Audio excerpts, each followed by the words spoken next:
Hi hello welcome to our channel. నేను మీ శ్రీ. ఈరోజు మనం చెప్పుకోబోయే కథ నిరీక్షణ పార్ట్ 15. కథలోకి వెళ్ళే ముందు వీడియోని లైక్ చేయండి. అతను తన మీద చూపిస్తున్న అభిమానానికి ఒకవైపు సంతోషంగా ఉన్నా జీవితాంతం తనకు దక్కదు అనే బాధతో కళ్ళు మూసుకుంది. అదితి తన ప్రేమను ఒప్పుకుంది. త్వరలో ఆమెతో కలిసి బ్రతకబోతున్నాడు తను. అదితిని త్వరలోనే పెళ్లి చేసుకోవాలి అనుకుంటూ ఎన్నో కలలు కంటూ నిద్రలోకి జారుకున్నాడు మోక్ష్. ఉదయాన్నే ఎప్పటికో మెలకువ వచ్చింది అదితికి. ఒళ్ళు విరుచుకుంటూ లేచి కూర్చుంది. మోక్ష కోసం కళ్ళతోనే ఆ రూమ్ అంతా వెతికి బాత్రూంలో సౌండ్ వస్తుంటే అతను లోపల ఉన్నాడని ఆమె అర్థం చేసుకుంది. బెడ్ దిగి నీట్గా సర్ది బాల్కనీలో డోర్ ఓపెన్ చేసి బయటకు వచ్చింది. బాల్కనీలో నుంచి కిందకు చూసింది.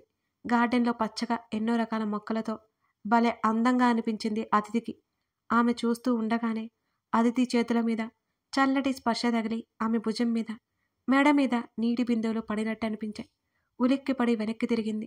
ఎదురుగా టవల్తో మోక్ష్ కనిపించాడు ఆమెకి. మోక్ష్ ఏంటి వణుకుతున్న గొంతుతో అడిగింది అదితి. సన్ రైజ్ బాగుంది కదా అంటూ ముందుకు వస్తుంటే అతని ఛాతీ మీద చేతులు పెట్టి ఆపింది. అతని స్పర్శ తెలుస్తుంటే మళ్ళీ వెంటనే చేతులు వెనక్కి తీసుకుంటుంటే ఇంకా ముందుకు వచ్చాడు మోక్ష్. మళ్ళీ చేతులు అడ్డుపెట్టింది అదితి. ఓయ్ లే ముందు అని ఆమె బిడియంగా చూస్తుంటే ప్లీజ్ అన్నాడు బ్రతిమాలినట్టు ముఖం పెట్టి. ఏంటి అయినా అర్థం కానట్టు అడిగింది అదితి. ముద్దు అన్నాడు పెదవులు కదిలిస్తూ. చిన్నగా శబ్దం వచ్చేలా చెప్పాడు. సరే ముందు లే అని చెప్పగానే ఆమె నిజంగా ముద్దు పెడుతుందేమోనని సరిగ్గా నిలబడ్డాడు మోక్ష్. అతని పక్కకు నెట్టి గబుక్కున పారిపోయింది గదిలోకి అదితి. అతనేమీ ఊరుకోలేదు. ఆమె వెంటపడ్డాడు. వెంటనే పారిపోవడానికన్నట్టు తలుపు దగ్గరికి పరిగెత్తింది. తలుపు తెరిచేసరికి వెనుక చేరాడు. తలుపు తీయడానికి అవకాశం ఇవ్వకుండా ఆమె చేతులు పట్టేసుకున్నాడు. కనీసం తిరిగి చూసే అవకాశం కూడా ఇవ్వలేదు ఆమెకి. అదితి భుజం మీద ముద్దు పెట్టుకున్నాడు. బిగుసుకుపోయి గట్టిగా కళ్ళు మూసేసుకుంది. ఆమె రెక్క పట్టుకుని వెంటనే తన వైపుకు తిప్పుకున్నాడు. అతని పట్టుక ఇంకా గట్టిగా కళ్ళు మూసేసింది అదితి. ఆమెకి ఇష్టమే అని ఆమె చర్యల్లో తెలుస్తుంటే ఏమాత్రం ఆలస్యం చేయకుండా అదితి పెదవులు అందుకున్నాడు మోక్ష్. అప్రయత్నంగా అతని నడుము చుట్టూ చేయేసింది అదితి. అతని అనచ్ఛాదిత వీపు తడుముతుంటే తెలియని మైకం కమ్మేసింది మోక్షకి. అదితిని ఇంకా గాఢంగా హత్తుకుని ముద్దు కొనసాగించాడు. ఊపిరాడక ఆమె హృదయం ఎగసి పడుతోంది. మెల్లిగా వదిలి దూరం జరిగాడు. ఊపిరి తీసుకుంటూ అతని ఛాతీ మీద వాలిపోయింది అదితి. బేబీ బెడ్ రమ్మంటోంది అంటూ అదితి భుజం కిందగా ముందు వైపుకి వేళ్లతో ప్రయాణం సాగిస్తుంటే అతని చేతి మీద గట్టిగా కొట్టి దూరం జరిగింది. చంపుతా అంటూ వెళ్ళిపోతుంటే మళ్ళీ దగ్గరికి లాక్కున్నాడు. కష్టంగా ఉంది ఒప్పుకోవచ్చు కదా అని గారంగా అడిగాడు మోక్ష్. పెళ్ళి అనేది ఒకటి ఉంటుంది మోక్ష్ తెలుసా, వదులు అంటూ విడిపించుకుని నేను ఫ్రెష్ అవ్వాలి అని అంది. ఇప్పుడే పెళ్లి చేసుకుందాం అంటూ ఇంకా గారాలిపోయాడు మోక్ష్. వేషాలు ఎక్కువయ్యాయి మిస్టర్ మోక్ష్, ముందు దూరం జరుగు అని అతిథి అంటుంటే అడ్డంగా తల ఊపాడు చిన్నపిల్లాడిలా మోక్ష్. అతన్ని నెట్టేసి వాష్రూంలోకి వెళ్ళిపోయింది అదితి. ఆమె వచ్చేసరికి కాఫీ తీసుకొచ్చాడు. టవల్తో ఫేస్ తుడుచుకుంటూ బయటికి వచ్చి ఆ టవల్ పక్కన పెట్టి అతని చేతిలో కాఫీ కప్ అందుకుంటూ థ్యాంక్స్ అని చిరునవ్వుతో చెప్పింది అదితి. ఆమె ఇలా తన ఇంట్లో తన గదిలో మురిసిపోయాడు. అపురూపంగా ఆమెనే చూస్తున్నాడు మోక్ష్. ఏంటలా చూస్తున్నావు అంటూ కాఫీ తాగుతూ కళ్ళెత్తి అడిగింది అదితి. నాతో సిప్ చేస్తావేమని, నాకు సిప్పిస్తావేమోనని అతను అంటుంటే తాగడం మానేసి ఆశ్చర్యంగా నోరు తెరిచి చూసింది. ఆ ఎక్స్ప్రెషన్ చూసి నవ్వేస్తూ అమ్మ వాళ్ళు వెయిట్ చేస్తున్నారు రా అని మోక్ష్ అన్నాడు. పద నాకేమైనా భయమా అని అంటూ వాళ్ళ తాతయ్యకి కాల్ చేసి మరో గంటకి బయలుదేరుతానంటూ చెప్పి అతనితో పాటు కిందకు వచ్చింది అదితి. ఇందిర మాత్రం హాల్లో ఉంటే టిఫిన్ చేస్తున్నాడు Narayan. Hi uncle, hi aunty, good morning అంటూ ఇద్దరినీ పలకరించింది ఆమె. గుడ్ మార్నింగ్ తల్లి, రారా టిఫిన్ చేద్దాం అంటూ పిలిచాడు నారాయణ్. నారాయణ్ పక్కన కూర్చుని ఆంటీ మీరు రండి హాల్లో ఉన్న ఇందిర వైపు చూస్తూ పిలిచింది అదితి. ఇబ్బందిగా చూసింది ఇందిర. మోక్ష్, నారాయణ్ ఇందిరనే గమనిస్తున్నారు. ఆంటీ త్వరగా రండి, మళ్ళీ నేను వెళ్ళిపోవాలి అని అదితి ఏమీ గుర్తులేనట్టే చెబుతుంటే మౌనంగా లేచి వాళ్ళ దగ్గరికి వెళ్ళింది ఇందిర. ఎన్నో రోజులకి ముగ్గురు కూర్చుని భోజనం చేస్తుంటే తృప్తిగా అనిపించింది మోక్షకి ఆ క్షణం. అదితి వైపు ప్రేమగా చూశాడు. నేనున్నాగా అన్నట్టు మోక్షకి సైగలు చేసింది ఆమె. వాళ్ళిద్దరితో మాట్లాడుతూ వాళ్ళిద్దరిని మాట్లాడిస్తూ తింటోంది అదితి. ఇంద్ర కూడా టిఫిన్ ముగించింది. నలుగురు భోజనాలు చేశారు. వెళ్ళొస్తానంకుల్, వెళ్ళొస్తానాంటీ అని నవ్వుతూ చెప్పి మోక్షతో పాటు బయటికి వచ్చింది అదితి. నారాయణ్ ఇందిర్నే చూస్తుంటే మౌనంగా అక్కడి నుంచి ఆమె గదిలోకి వెళ్ళిపోయింది. థ్యాంక్స్ కారులో కూర్చోగానే గట్టిగా హత్తుకున్నాడు. అతను ఎమోషనల్ అవుతున్నాడని అర్థమై అతని వెన్ను నిమురుతోంది అదితి. కాసేపటికి సెట్ అయ్యి దూరం జరిగాడు మోక్ష్. మళ్ళీ రిటర్న్ ఎలా వస్తావు అని అడిగింది అదితి. నీ కారులోనే అని నవ్వాడు. రోజు మనకిదే సరిపోతుంది, వచ్చేటప్పుడు క్యాబ్ బుక్ చేసుకో అని ఆమె చెబుతుంటే నీతో స్పెండ్ చేయడమే నాకు కావాలి, అందుకోసమైనా నీ కారు నా దగ్గరే ఉంచేసుకుంటా అంటూ కన్నెగీటి డ్రైవింగ్ స్టార్ట్ చేశాడు. చిరుకోపంగా అతని వైపు చూసి లోపల నవ్వుకుంటోంది. ఇన్నేళ్లలో ఆమెలో ఉన్న ఒంటరితనం అనే భావన మెల్లిగా కరిగిపోతోంది అతని సమక్షంలో. అదితిని ఇంటి దగ్గర డ్రాప్ చేశాడు మోక్ష్. ఓ రోజు ఉదయాన్నే కాల్ వచ్చింది ఆమెకి. హలో ఎవరు? లిఫ్ట్ చేసిన వెంటనే చెవి దగ్గర పెట్టుకుంది ఆమె. అదితి. తన తండ్రి గొంతు వినిపించగానే కళ్ళల్లో నీళ్లు తిరిగాయి, చెంపల మీదకి జారిపోయాయి. నాన్న అని మెల్లిగా మాట్లాడింది ఆమె. ఎలా ఉన్నావు? తండ్రి అడుగుతుంటే బాగున్నాను నాన్న, మీరు ఎలా ఉన్నారు తిరిగి ప్రశ్నించింది. బాగున్నాను. ఇండియా వస్తున్నావా అని అడిగాడు. వస్తాను నాన్న అని చెప్పింది. ఇంకో 10 రోజుల్లో వస్తానని చెప్పావు, అప్పటికి వీలు చూసుకునిరా, మర్చిపోవద్దు, నీకోసం చూస్తూ ఉంటాను అని తండ్రి మాట్లాడుతుంటే ఏదో విషయం ఉందని ఆమెకు అర్థమైంది. ఇన్ని సంవత్సరాలుగా తన బాగోగులు పట్టించుకుని తండ్రి ఇప్పుడు ఎందుకు ఇంతలా అడుగుతున్నాడో తెలియలేదు ఆమెకి.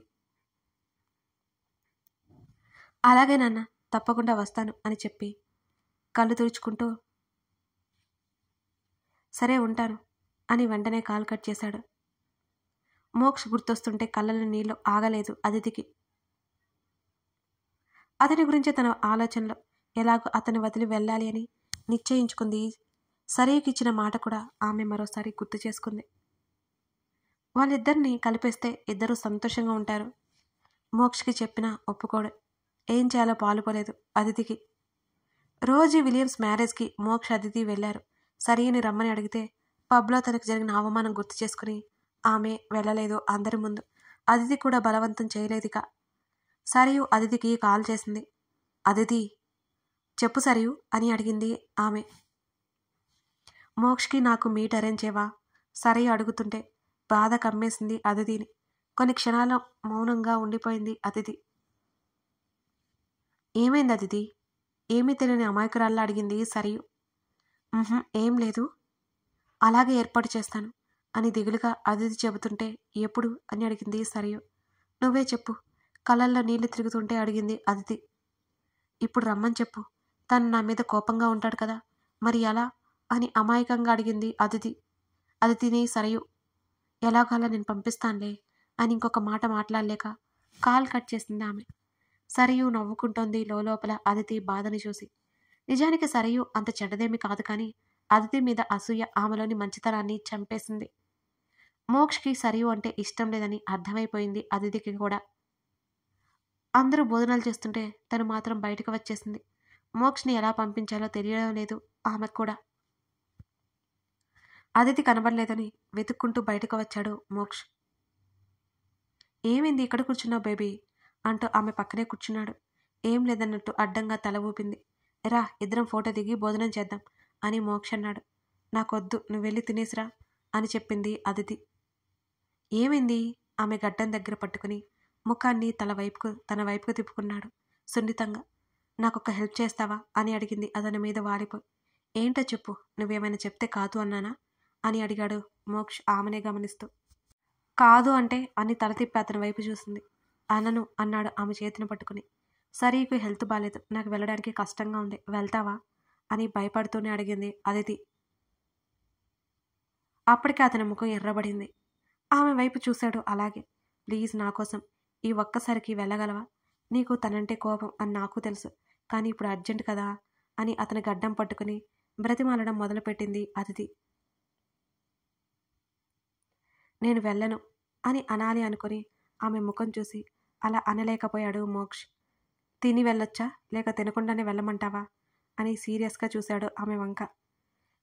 సరే పద తిందాం అంటూ మోక్ష్ చేతిని పట్టుకుని లోపలికి తీసుకొచ్చింది అదితి.